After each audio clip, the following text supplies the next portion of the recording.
Bonjour, et bien voici donc cette vidéo que j'avais annoncée dans mon avant-dernière vidéo et que peut-être certains attendent. En tout cas pour moi ça me fait plaisir de pouvoir présenter ce ministère don d'évangéliste tel que je l'ai appelé. Je vous avais promis de commencer donc à vous présenter 2 livres notamment qui parlent de ce sujet, qui peut intéresser donc les personnes qui s'intéressent à ce ministère, des pasteurs, des personnes aussi qui se sentent appelées dans ce ministère. Il y avait donc l'évangéliste de Roger Carswell, évangéliste, un ministère à découvrir.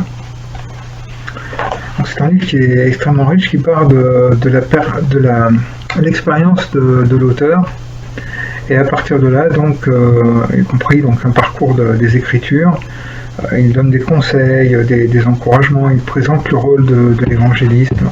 Le plus simple, je ne vais pas faire un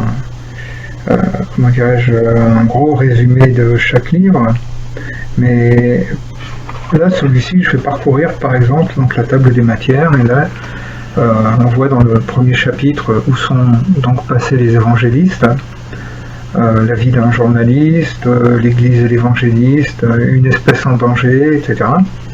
Ensuite, chapitre 2, les évangélistes de l'Ancien Testament, Dieu emploie des personnes, prédicateurs de la parole, adresser les reproches aux hommes, obéissance coûteuse. Chapitre 3, Jésus-Christ l'évangéliste, le sens de l'appel, notre exemple divin, le commandement du Christ. Chapitre 4, le Saint-Esprit en tant qu'évangéliste. Chapitre 5, les évangélistes du Nouveau Testament, par exemple les 72, le pasteur dans le rôle d'évangéliste, l'évangéliste, des exemples d'évangélistes, le message de l'évangéliste, le prix de l'engagement, etc.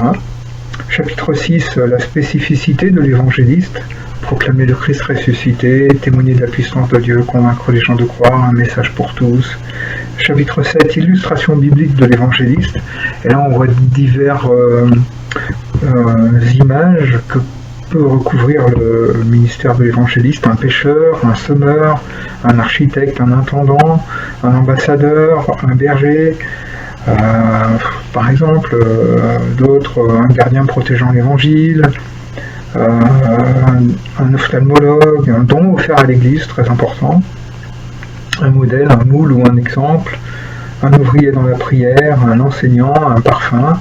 Chapitre 8, une foule de témoins. Donc là, c'est plutôt l'histoire du ministère d'évangéliste. Donc les évangélistes des premiers temps, les premiers évangélistes occidentaux, la réforme et la période suivante, le réveil du XVIIIe siècle, etc.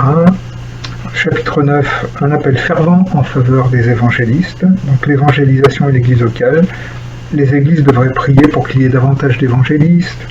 Les églises devraient chercher des évangélistes, les églises devraient former des évangélistes, utiliser des évangélistes, prier pour les évangélistes, etc.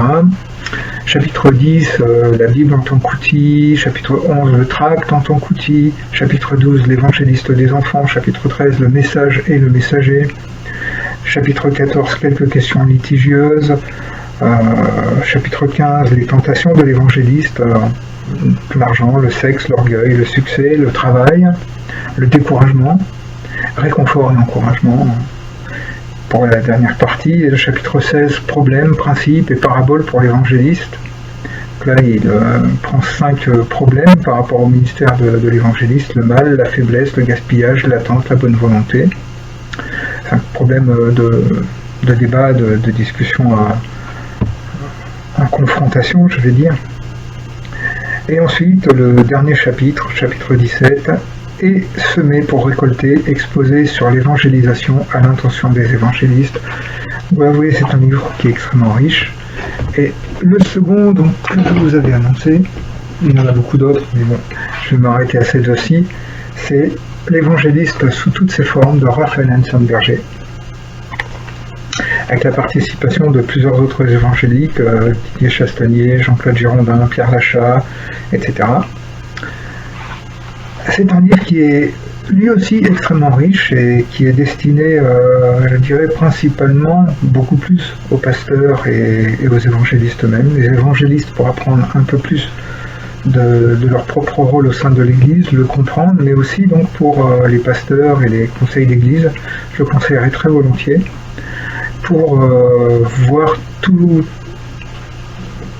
le panel de l'évangéliste sous toutes ses formes, c'est le cas de le dire. Et donc, eh bien, on voit notamment plusieurs conseils pour les évangélistes.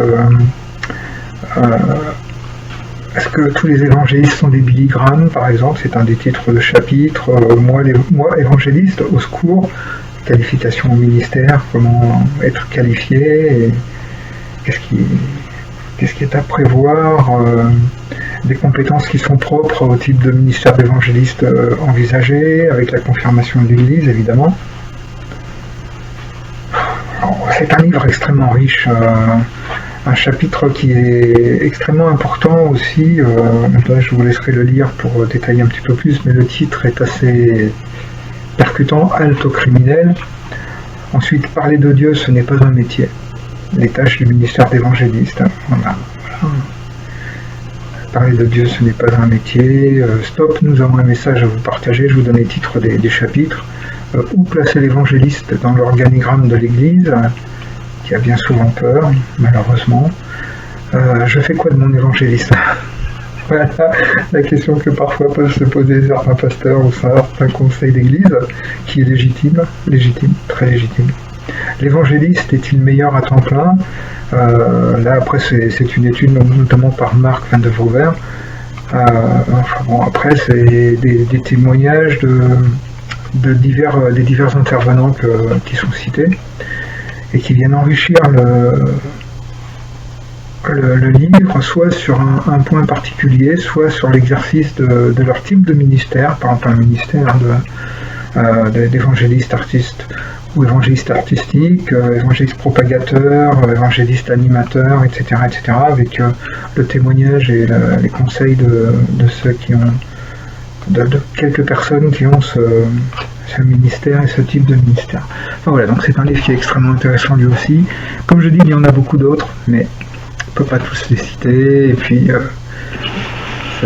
voilà, déjà avoir ces deux-là, je pense, est une bonne... c'est avoir fait un bon tour du ministère d'évangéliste. Il y en a beaucoup d'autres, hein, comme je dis, et d'auteurs qui sont non moins excellents et véritablement complets dans ce qu'ils disent. Voilà pour la première partie. La seconde, eh bien, je souhaite fermer d'ores et déjà un premier débat qui est à mon avis inutile, et ça nous allons le voir. Je prends ma Bible.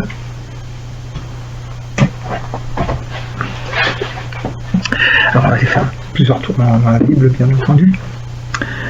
Et là, ce premier débat, c'est quelle est l'utilité du ministère d'évangéliste dans l'Église sur la base de la fréquence du mot évangéliste, par exemple dans le Nouveau Testament.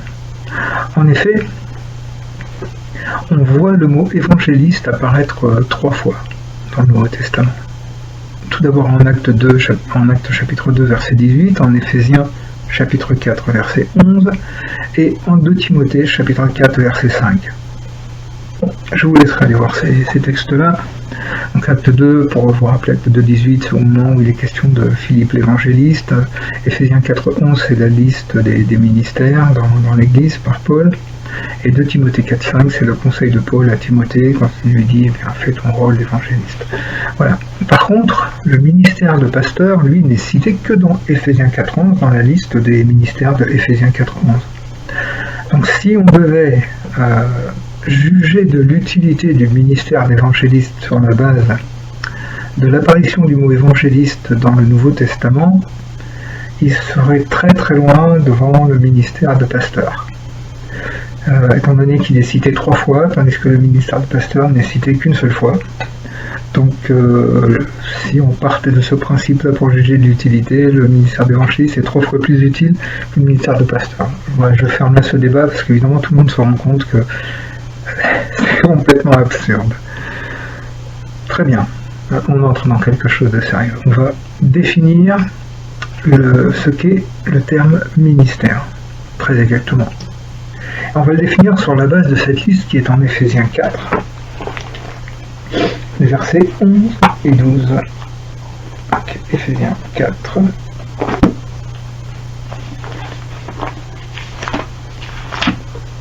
Éphésiens 4, les versets 11 et 12.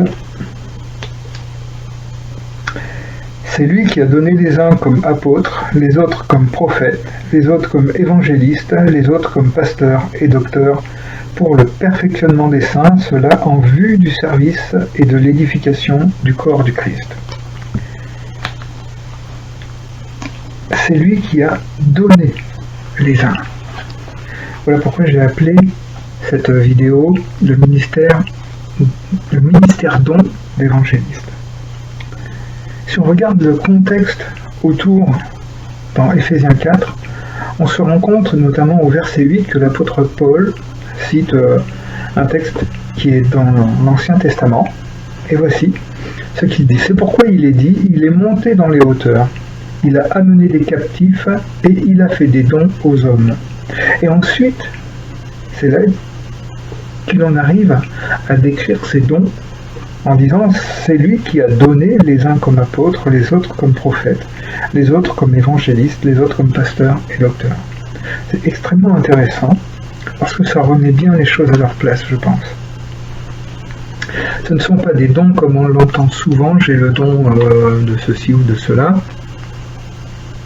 que ce soit vrai ou que ce ne soit pas exact, je n'entre pas dans ce débat. Là c'est l'Église qui juge au cas par cas. Mais ce sur quoi je veux véritablement appuyer mon propos actuellement sur le mot ministère, c'est que les ministères sont des dons, sont des personnes données à l'Église par Jésus. Ce ne sont pas des dons charisme, ce sont des dons que Jésus lui-même fait. Et donc ce passage que Paul cite de l'Ancien Testament, c'est le verset 18 du psaume 68. On peut d'ailleurs aller le lire. Psaume 68, le verset 18. 68.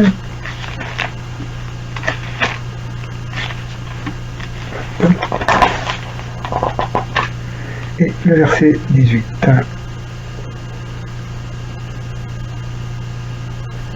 On m'a dit au verset 19. Tu es monté sur la hauteur, tu as emmené des captifs, tu as prélevé des dons parmi les humains, même rebelles, pour y faire ta demeure. Éternel Dieu. Il a prélevé des dons parmi les humains, même rebelles, pour y faire ta demeure. Il a fait sa demeure dans ces humains qui autrefois étaient rebelles, et parmi ces humains-là, il a prélevé des dons et il les a donnés à l'Église. Voilà en fait ce que signifie ce texte-là. Donc ce que signifie un ministère, dans le sens où l'apôtre en parle, il a fait don, donc de tous ces ministères, on va parler de 5 ministères, l'apôtre, le prophète, l'évangéliste, le docteur, le pasteur et le docteur. Voilà donc pour ce point-là, à part que je souhaite peut-être relever une dernière chose. Le mot ministère signifie aussi un service. C'est un don qui est un service. Un don dans le sens de... Bon, pour le mot grec, c'est domata. Ça désigne donc des personnes, des fonctions, et c'est différent des dons charismata, qui eux désignent davantage, on va dire, des aptitudes et des capacités. Donc le ministère est en fait un don qui est fait par Jésus à l'Église pour le service dans l'Église. Et service, ce mot-là, m'interpelle en fait par rapport au ministère.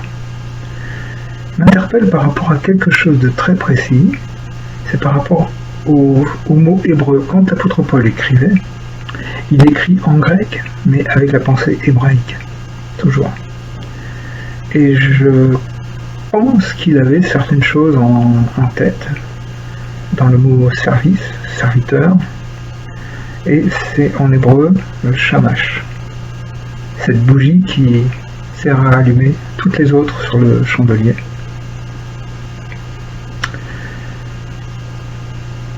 Il y a une particularité aussi par rapport à ce shamash.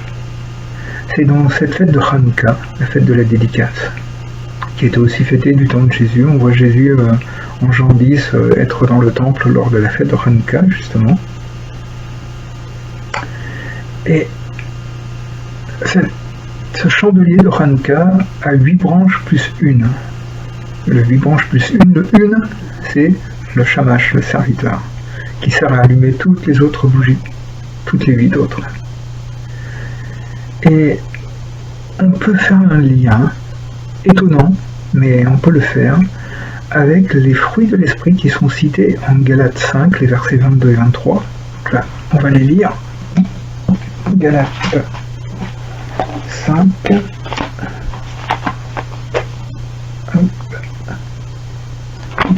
Galates 5, les versets 22 et 23.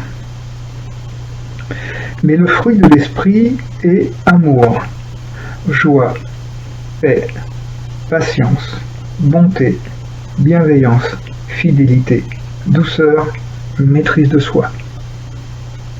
La loi n'est pas contre de telles choses. Avez-vous noté, il y a 9 fruits. Le premier étant l'amour.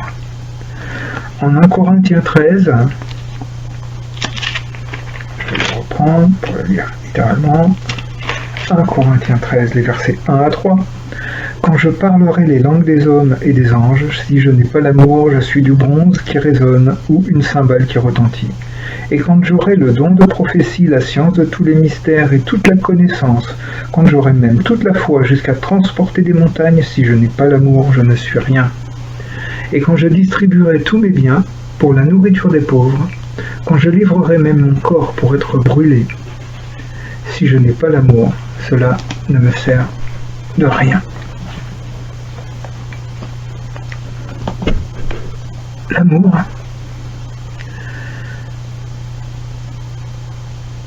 c'est ce fruit qui allume tous les autres. Le serviteur, c'est cette bougie qui allume toutes les autres.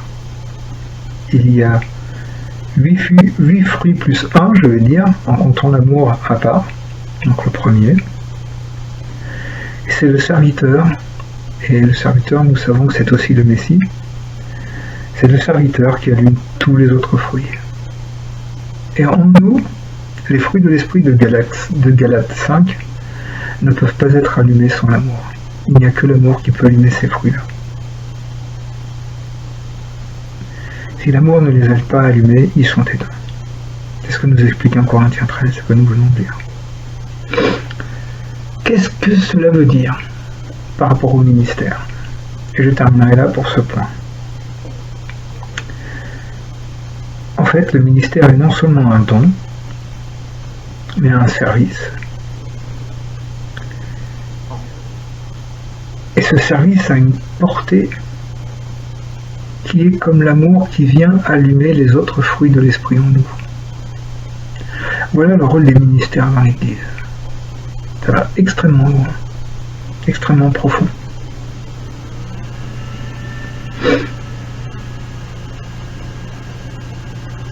Et les ministères étant des dons, déjà, eux-mêmes, personne en fait n'a le don de tel ou tel ministère. On ne peut pas dire « j'ai le don de pasteur », « j'ai le don d'apôtre », « j'ai le don de prophète », « j'ai le don d'évangéliste », « j'ai le don d'enseignant ». On ne peut pas le dire. Soit le Seigneur nous donne à l'Église comme pasteur, comme apôtre, comme prophète, comme évangéliste, comme enseignant, soit le Seigneur ne nous a pas donné comme tel à l'Église. Il n'y a pas de demi-mesure, ce n'est pas quelque chose qui vient de notre sentiment, c'est le Seigneur qui choisit, parmi les rebelles qu'il a rachetés, comme le dit le psaume 68 que nous avons lu aussi, c'est le Seigneur qui choisit qui il va prendre pour faire un don de cette personne à l'Église.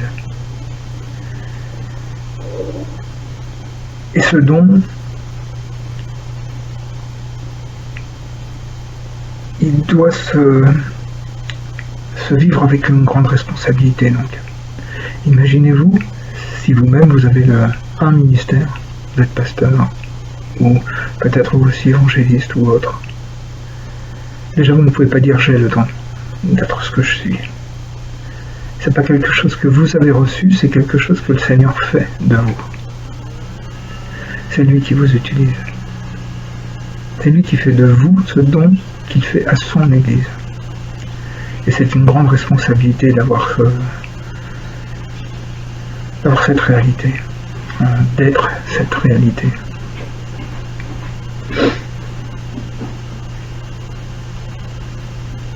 C'est quelque chose d'extrêmement lourd. Je voudrais que chacun le comprenne, surtout ceux qui ont envie d'être évangélistes ou autre. Ceux qui ont envie d'être quelque chose. Il faut comprendre que nous n'avons pas le don d'être. Et nous ne sommes pas, si nous ne sommes pas un don que le Seigneur fait à l'Église. Nous ne sommes pas un des services de l'Église, si nous ne sommes pas le don de ce service à l'Église par Jésus lui-même. Ce n'est pas nous qui décidons de l'être. C'est véritablement lui qui fait de nous ce don. Après l'Église, comme je l'ai dit dans la deuxième vidéo que j'avais faite, l'Église malheureusement peut refuser ce don. Elle peut ne pas le reconnaître, bien que ce soit son rôle de chercher ces dons et de les reconnaître, de les proclamer, comme j'avais dit. Comme je l'avais indiqué, c'est malheureusement quelque chose qui crée des malfonctions, des dysfonctionnements dans l'Église, parce que ça crée des électrons libres qui se sont rejetés, qui ne se sentent pas admis, qui ne se sentent pas reconnus, alors qu'ils savent ce qu'ils ont en eux, ce que le Seigneur a placé en eux. Et là, c'est à l'Église de chercher à comprendre, de chercher à découvrir, de chercher à valider, ou à invalider lorsque ça doit l'être aussi. Il y a de la discipline à avoir dans l'Église. Il y a des choses aussi à mettre en œuvre. Et là, je vais en parler un petit peu plus par rapport au ministère d'évangéliste. Cette transition me permet de rentrer un peu plus dans le ministère particulier d'évangéliste. Alors, avant d'y rentrer complètement, je voudrais faire une deuxième différence. La première, c'était est-ce que le fait que le ministère d'évangéliste soit cité 3 fois et celui de pasteur une seule fois fait que l'évangéliste est 3 fois plus important que le pasteur. On a vu que c'était stupide comme débat. Tout aussi stupide que de dire l'évangéliste n'est cité que 3 fois. Dans le Nouveau Testament, c'est du même gabarit, c'est du même ordre. Donc j'avais mis fin à ce premier débat. Maintenant, je voudrais faire sur un autre point la même chose. C'est sur qui évangélise. Parce qu'on entend beaucoup de choses dans l'Église. Et là, qui évangélise, je dirais que tout dépend de ce que l'on entend par évangéliser. Évangéliser vient du mot évangile, la bonne nouvelle. Je pense que chacun de vous connaît ce terme-là. Donc évangéliser, c'est parler de la bonne nouvelle, apporter la bonne nouvelle. Qui le fait? Tout le monde. Tous les rachetés. Tous les rachetés du Messie. Tous les rachetés de Jésus. Alors, tous évangélisent. C'est là qu'il y a peut-être même pas peut-être, d'ailleurs, il y a un souci de définition du terme. Si évangéliser veut dire simplement parler de la bonne nouvelle, témoigner de la bonne nouvelle, alors dans ce cas-là, oui, tout le monde a reçu cette mission. Nous savons, c'est la grande mission, comme on dit. La mission d'aller évangéliser jusqu'aux extrémités de la terre, d'aller apporter la bonne nouvelle jusqu'aux extrémités de la terre. Là, on va évangéliser. Mais si évangéliser, c'est dire je prêche l'évangile, là, il s'agit d'autre chose. Là, on en arrive véritablement à ce don, à ce ministère don, ou à ce don ministère, comme vous voulez, d'évangéliste, tel que décrit, tel que cité en Éphésiens 4 au verset 11. Et ce ministère est donné à l'Église donc pour l'utilité commune, véritablement. Et comme un serviteur, il va allumer plusieurs bougies, et voilà, plusieurs autres bougies. Il apporte quelque chose, c'est son rôle, c'est le rôle du shamash, le rôle du serviteur, la bougie serviteur dans les chandeliers. Et ce rôle-là n'est pas donné à tous, parce que tous ne sont pas le même don à l'Église. Je vais prendre un exemple. Jésus peut donner à l'Église une personne qui va prendre à cœur le balayage, la propreté du lieu de culte. Elle a ce ministère, elle est ce don, ce service. Service, don, service, ministère, comme vous voulez. Tous ces mots-là sont équivalents quand on parle bien de la même chose. C'est pour ça que j'ai bien défini le terme ministère juste avant. Et maintenant, celui d'évangéliste, donc je le dissocie véritablement du rôle du témoin. Le témoin, c'est celui qui parle de la bonne nouvelle. Il en parle avec son témoignage, il en parle avec ce qu'il connaît de la Bible, ce qu'il a compris de la Bible, mais il n'évangélise pas au sens prédication du terme, je vais dire. Certains puristes me donneront tort, mais peu importe. Je reste le plus simple que je pense pouvoir arriver à le faire. Donc je dissocie le rôle de l'évangéliste du rôle de témoin. L'évangéliste est un témoin qui, lui, en plus, a ce plus-là d'être donné à l'Église par Jésus, pour aider justement l'Église, tous les autres témoins, dans la mission de témoignage. Et l'évangéliste aide de plusieurs façons l'Église. Et les rachetés de l'Église, les rachetés de Jésus, dans la mission de témoignage. Et c'est là tout le rôle de l'évangéliste. Alors, dernier point sur lequel je vais encore une fois clore un débat, l'évangéliste n'est pas un super témoin, il n'est pas un super héros, il est simplement, je vais l'appeler un aide-église. Un aide-église dans le sens où il est ce don qui est fait à l'église pour la formation de cette église, pour son édification, l'édification des saints, comme le dit Éphésiens 4:12. Et le rôle de l'évangéliste a donc deux aspects. Il complète son rôle de témoin vers l'extérieur. C'est un rôle qui est auprès de l'extérieur, un rôle qui est entre l'extérieur et l'Église.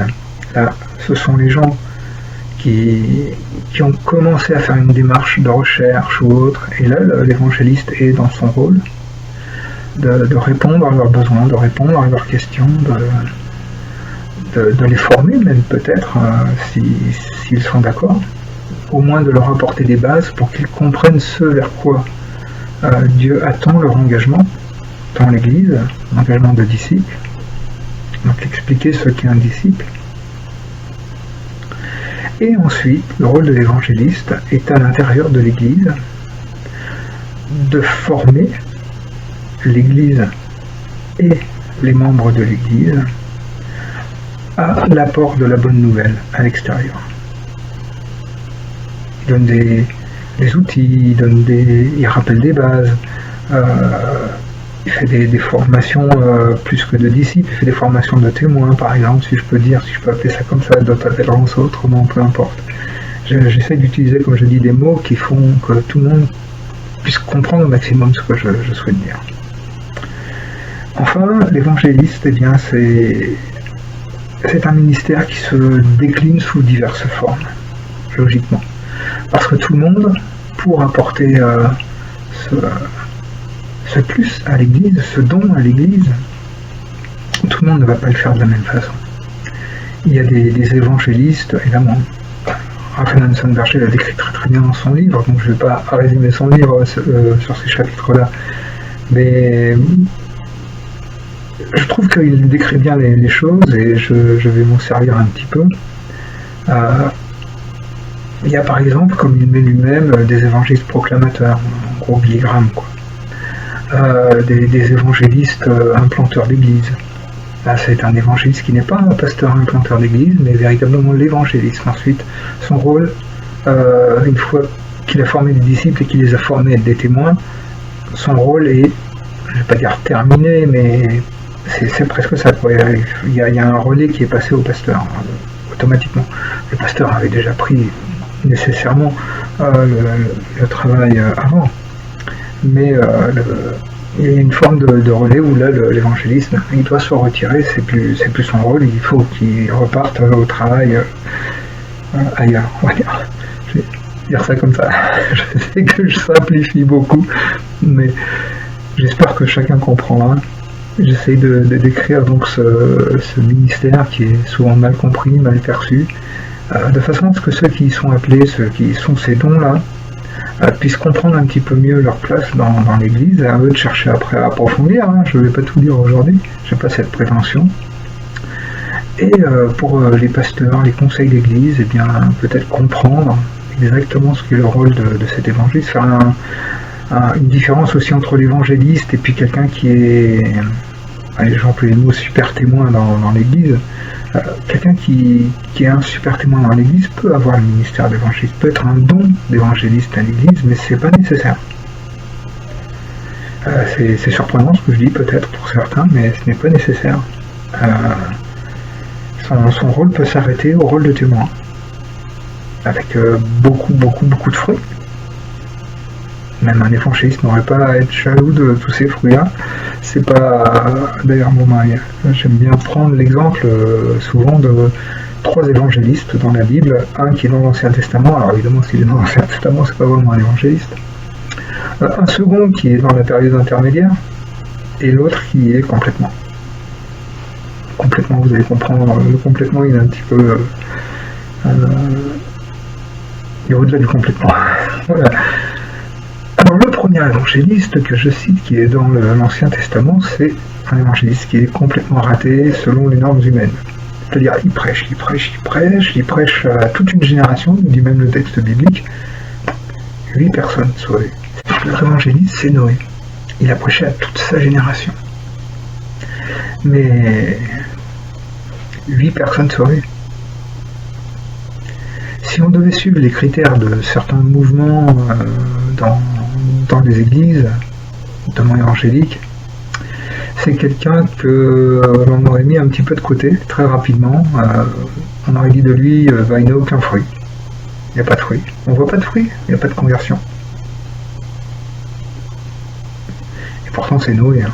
Waouh. Comme quoi le jugement des hommes parfois.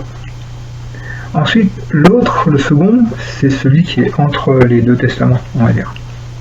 Et là, c'est évidemment Jean-Baptiste. Alors là, c'est l'effet inverse de Noé, hein. C'est véritablement celui qui est suivi par les foules, qui a un message qui percute, les gens se font baptiser par dizaines, par centaines, etc. Mais lui-même, il dit, je suis la voix de celui qui crie dans le désert. Et il reconnaît que les gens viennent vers lui pour des raisons qui ne sont pas celles qu'il faut. Repentez-vous, leur dit-il. Venez à moi hypocritement. Venez à moi pour justifier vos consciences. Mais convertir vos cœurs à Dieu, vous savez pas ce que c'est ça. Et il est triste. Jean-Baptiste, ça serait le super évangéliste pour beaucoup d'églises. Vous vous rendez compte le nombre de gens qui déplacent, la foule qui déplace, les gens qui répondent aux appels. Et lui, il n'est pas content. Il se dit, non, c'est un gros raté.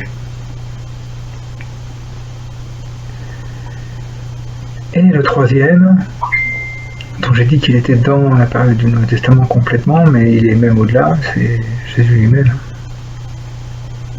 Qui peut être plus évangéliste que Jésus? Des foules le suivaient, des foules l'abandonnaient, quand il disait des choses qui ne leur plaisaient pas. Mon corps est une nourriture, mon sang est un breuvage. Plusieurs sont partis. Il s'est tourné vers ses disciples et leur dit, vous n'allez pas partir, vous aussi? Et Pierre lui répondit, non, à qui irions-nous? Tu as les paroles de la vie éternelle. Alors quel est le résultat pour Jésus à vue humaine? Si certains responsables de mouvements d'églises ou même de certaines églises devaient regarder aujourd'hui et jauger les fruits du ministère de Jésus, il dirait, bon, c'est un ministère qui a quelques convertis, oui, c'est vrai, mais pas énorme. Alors, il fait quelques miracles, c'est vrai. Mais bon, au niveau des conversions, c'est pas ça, c'est pas ce qu'on attend, quoi. Tout ce qu'on veut, c'est que le monde soit converti.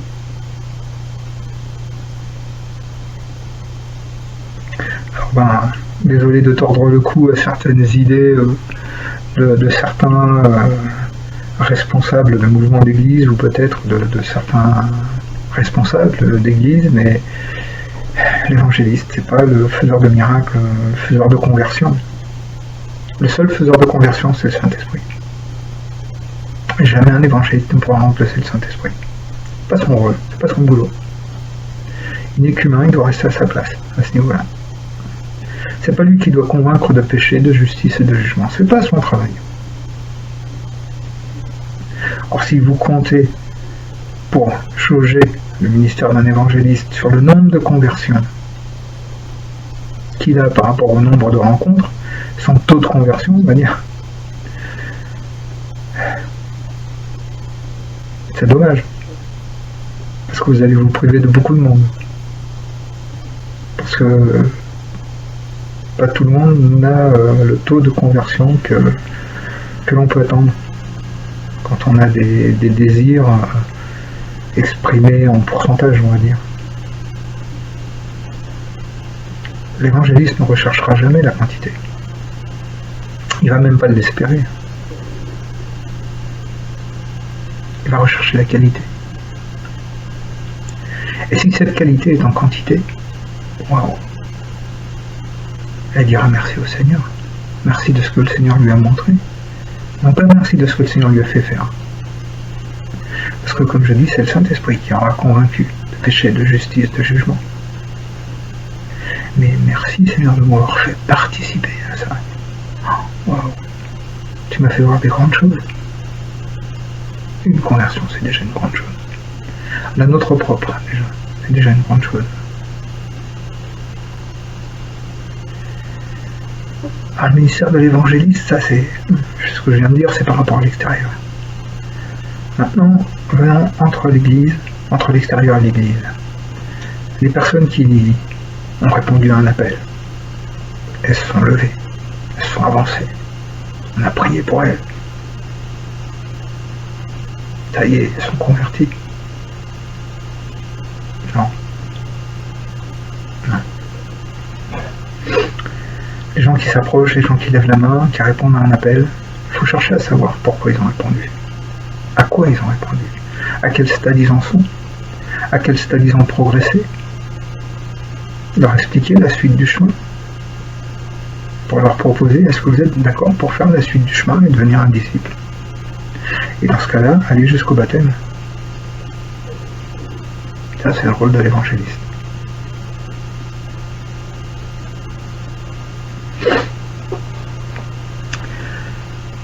Le troisième rôle de l'évangéliste dans l'Église, c'est à l'intérieur de l'Église.